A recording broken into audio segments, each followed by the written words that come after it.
no other option but to use lethal force.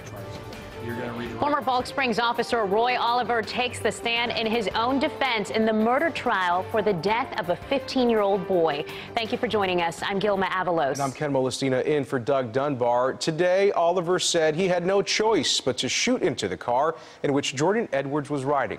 Let's get right to our Steve Pickett. He's live for us right now from the Crowley Courthouse with today's testimony. Steve? At the heart of this is, did he have a choice?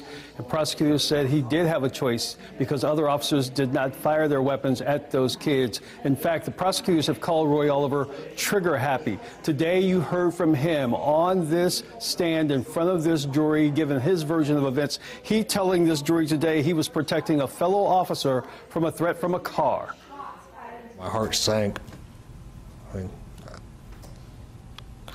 For a minute there, it was hard to breathe. And Roy Oliver describing himself after checking the heartbeat of the teenager he shot in the back of the head. Decision to take a life, words cannot describe that. The fired Balk Springs police officer providing testimony in his own defense in the case that prosecutors called the moment he fired 5 rounds at a car filled with teenagers, murder. 15-year-old Jordan Edwards was killed. Police heard gunshots outside a party back then. Oliver grabbed his rifle. One officer yelled for a car to stop, and Oliver claims the car moved toward Officer Tyler Gross. I had to make a decision.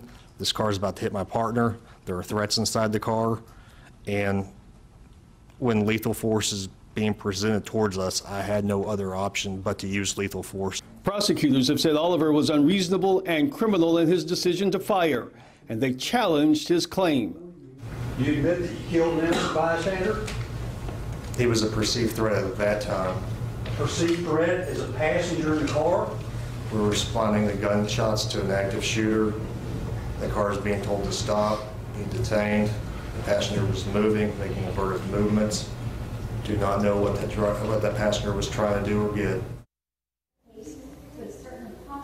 You did not see a lot of emotion from Roy Oliver on this stand today. He did get somewhat emotional when he talked about checking the heartbeat of Jordan Edwards after he fired on that car, going inside and finding that 15-year-old dead inside that car.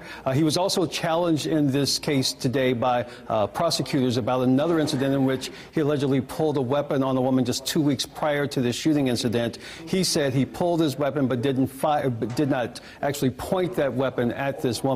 Again, it is critical testimony because this is a murder case against a police officer, now a former police officer. This jury could actually get this case sometime tomorrow. Reporting live, Steve Pickett, CBS 11 News.